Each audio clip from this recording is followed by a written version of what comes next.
Okay, in this tutorial I want to talk to you about 2020 paper 2 question 8. In the first part of the question we're given a circle that has a radius of 5 and a point on the edge of the circle has been labelled as xy. Now if you know your trig proofs you should recognise A part 1, it's almost identical line for line, the exact same as what we did in a number of the proofs towards the start of the trig proofs. We're given this scenario and we're asked to write x in terms of theta and y in terms of theta. And there's a cos theta and a sine theta in our answers. So obviously we're thinking about trigonometry and right angle triangles. So imagine I decided I wanted to work out what the cos of theta is. I can clearly see that there's a cos theta in my answer, so I obviously have to get the cos of theta at some point. In a right angle triangle, the cos of an angle is the adjacent over the hypotenuse. So in this case, the hypotenuse of the right angle triangle is 5. The adjacent is the distance from here to here. For the moment, all I know about that distance is that it's x. Like if you imagine, like if this value was a 3, then you know directly below it, this must be the point 3, 0.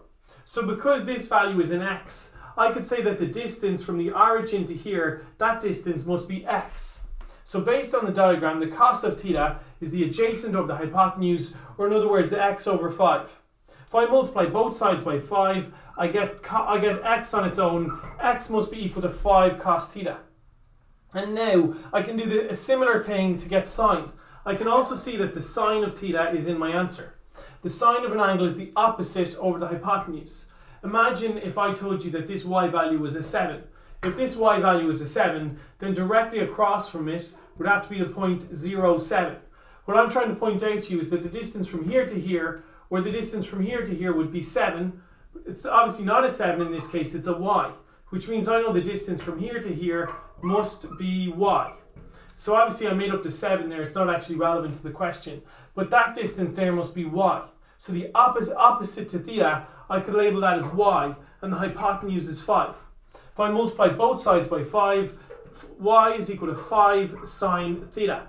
So now that's my final answer. X is 5 cos theta, y is 5 sine theta. You should recognize this from, look at page 13 in your maths tables. In page 13 in your maths tables, they've told you that a point on the edge of the unit circle can be written in the form of cos theta sine theta. What you need to recognize is that in the unit circle, the radius is just 1. So because the radius is 1, a point on the edge of the unit circle is 1 cos theta, 1 sine theta. This circle has a radius of 5, so the point on the edge of the circle is 5 cos theta, 5 sine theta. Your final answer in this case, A equals 5 and B is equal to 5. If you didn't get that, then you need to go back over the tutorials on the trig proofs because it's very similar to, the proofs are very similar to this question. In A part 2, we're asked to find the area of the rectangle and prove that it's 50 sine 2 theta. Now in part 1, we worked out that half of the width of the rectangle x was 5 cos theta.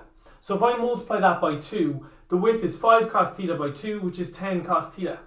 We worked out that half of the length of the rectangle is 5 sine theta, multiply it by 2, and I get 10 sine theta. The area of a rectangle is simply length by width. So I simply multiply the length, 10 sine theta, by the width, 10 cos theta. 10 by 10 is 100, and sine theta and cos theta I can't multiply them by each other, so you just write it as 100 sine theta cos theta. Now, based on the way based on the way I need to write my answer, I just started to manipulate it. I factorized out 50. 100 sine theta cos theta is the same as 50 times 2 sine theta cos theta, because obviously 50 by 2 is 100. If you go to your maths tables, on page 14, there's a formula that tells me that 2 sine A cos A is equal to sine 2A. So 2 sine theta cos theta must be equal to sine 2 theta. And that gets me my final answer, 50 sine 2 theta.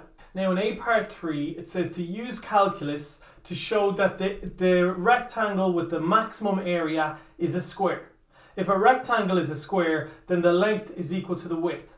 Why they told us to use calculus here because the maximum area, what this means in terms of the graph is I'm looking for the maximum point. You should think of this as a maximum point.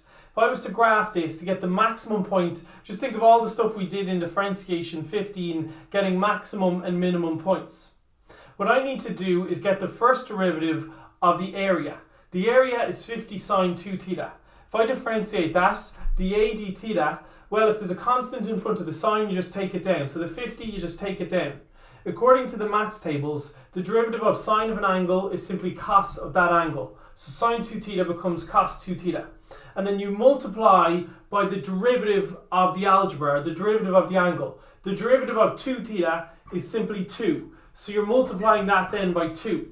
To simplify that fully, 2 by 50 is 100. So the derivative simplified fully, dA d theta, is 100 cos 2 theta. Remember, when thinking about maximum and minimum points, the first derivative represents the slope. In order to identify the location of a maximum point or the location of a minimum point, I let the first derivative, the slope, equal to 0. So in this case, I let my derivative 100 cos 2 theta equal to 0, and my goal now is to just solve to find a value for theta. So I divided both sides by 100, I got cos 2 theta equals 0. Then to get 2 theta on its own, I get cos inverse of 0. Cos inverse of 0 is 90 degrees. So 2 theta must be equal to 90 degrees, divide both sides by 2. So I know the angle for theta that gives us the maximum area is when theta is 45 degrees. Now the question has asked me to prove that when I'm at the maximum area, that this rectangle is in fact a square. Think back to what we did in A part 2. In A part 2, we deduced that the length of this rectangle was 10 cos theta. We deduced that the width of this rectangle was 10 sine theta. So if this is a square, then when I sub in theta is 45 degrees, the length and the width should be equal to each other. So let's just investigate that. If I sub in theta is 45 degrees, the length will be 10 times the cos of 45. If I sub in theta is 45 degrees into the width, then the width will be 10 sine 45 degrees. Now, if you go to your maths tables or if you plug it into your calculator, the cos 45 is 1 over root 2. Sine 45 is also 1 over root 2. So in this scenario where theta is 45 degrees, that's the maximum area for this rectangle. The length would be 10 times 1 over root 2. 10 times 1 over root 2. I suppose for the moment I could write it as 10 over root 2. The 10 times the sine of 45 would become 10 times 1 over root 2. Cos 45 and sine 45 are actually the same. So happy days, I'm ending up with the same thing. The length and the width are actually equal to each other.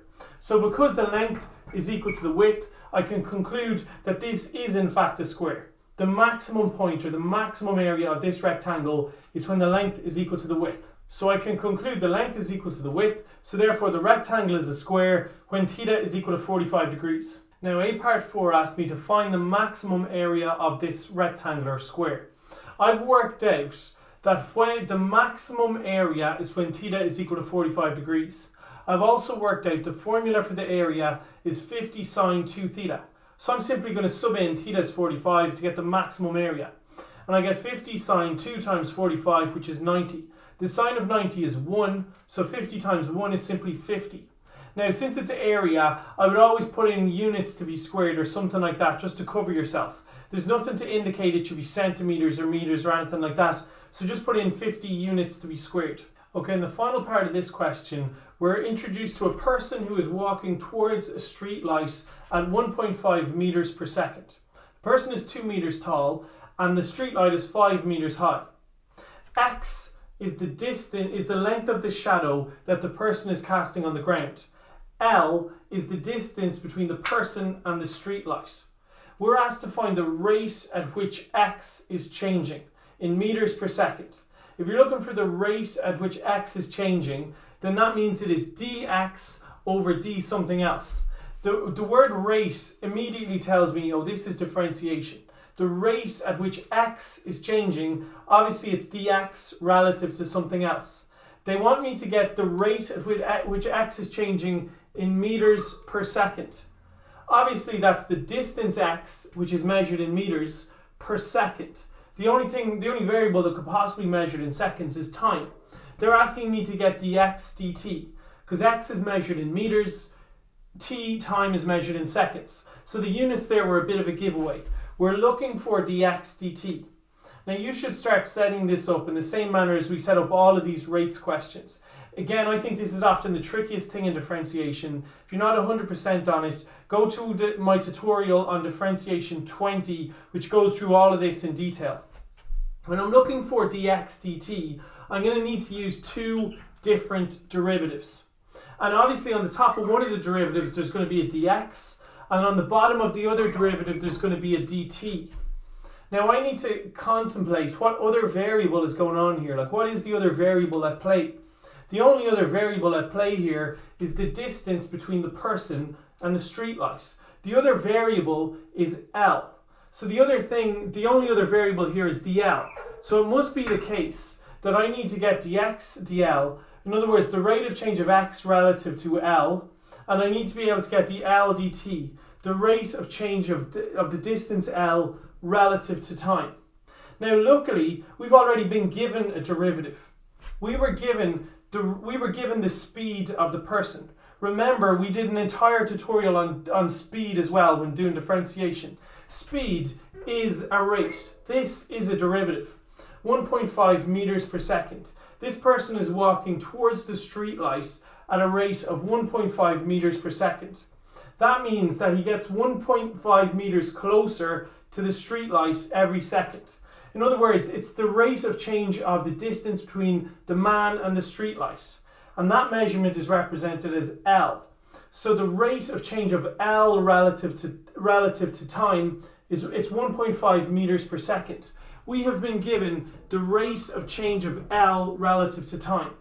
Every second, L gets 1.5 meters smaller. So dl dt is 1.5. So I know dl dt.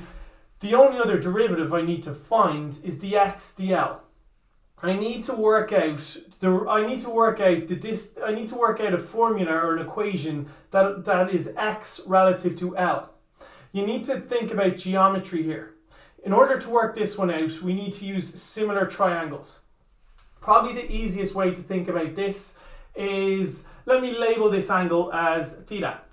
If I think about theta, it's in the small triangle, it's also in the big triangle. Imagine if I asked you to get the tan of theta. The tan of an angle in a right angle triangle is the opposite over the adjacent. In the small triangle, the tan of theta would be 2 divided by the adjacent, which is x. In the large triangle, the tan of theta would be 5 over the opposite is 5. The adjacent is the distance L plus the distance x. Now I'm kind of oversimplifying it there, but I'm happy out with this. Tan theta is equal to both of those. So all of a sudden, I've come up with an equation that has an L and an x in it. I'm going to be able to work out L in terms of x or x in terms of L. And the whole point of that is I'll then be able to get dx dl, the rate of change of x relative to L. So to be honest, the tan theta bit there I think just makes it more simpler for those of you a little bit weak at your geometry. You should have just been able to tell, based on similar triangles, that 2 over x will be the same ratio as 5 over L plus x. But if you think about it in terms of getting the tan of theta, then that's fine also. Remember, the point of what I'm trying to do here is to get dx dl. I want to manipulate this so that I get L on its own. Or you could view it as manipulating it to get x on its own. It doesn't actually matter. I'm going to try and isolate my L. First thing I'm going to do, multiply both sides by L plus x. If I multiply both sides by L plus x, it will get rid of the fraction on the right hand side. And I'll get 2 times L plus x over x is equal to 5. I'm now going to multiply both sides. I'll get 2 times L plus x is equal to 5x.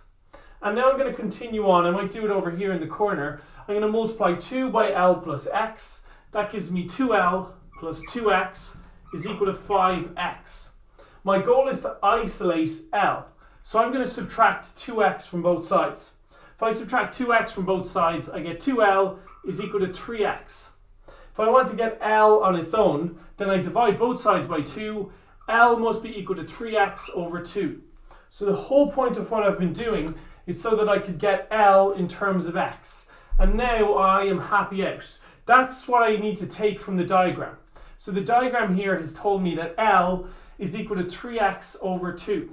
Now let's think back to the actual point of this question. I know that I need to get dx dl, the rate of change of x relative to L. So if I have L on its own, if I have L in terms of x, I can differentiate and get dl dx. The rate of change of L relative to x, it's really straightforward here, so let's just think about it. Like if I told you y was equal to 5x, you'd immediately tell me the derivative is 5. If y equals 10x, the derivative is 10. In this case, L is just, you should just view this as 3 over 2 times x. The derivative of 3 over 2 times x, there's x to the power of 1, so you bring the 1 in front, it would simply be 3 over 2 times x to the power of 0. So dl dx is 3 over 2. But I'm looking for dx dl, not dl dx. So I need the reciprocal of that. If I flip both of these fractions, dx dl is obviously equal to 2/3. The rate of change of x relative to L is simply 2 over 3. So everything that I have done so far has allowed me to get two different derivatives. The diagram has allowed me to work out the rate of change of x relative to L is 2/3. The question told me the rate of change of L relative to t is 1.5. I know that if I multiply the rate of change of x relative to L by the rate of change of L relative to t, if I multiply them by each other, I will get the rate of change of x relative to time. The rate of change of this person, the length of this person's shadow relative to time. So if I sub in, dx dl is simply 2/3, dl dt is simply 1.5. 2/3 multiplied by 1.5 actually just works out as 1. So the rate of change of x relative to time is simply 1. And obviously x is measured in meters, it's a distance, and time in this scenario has been measured in seconds. So that's your final answer for question 8, part B.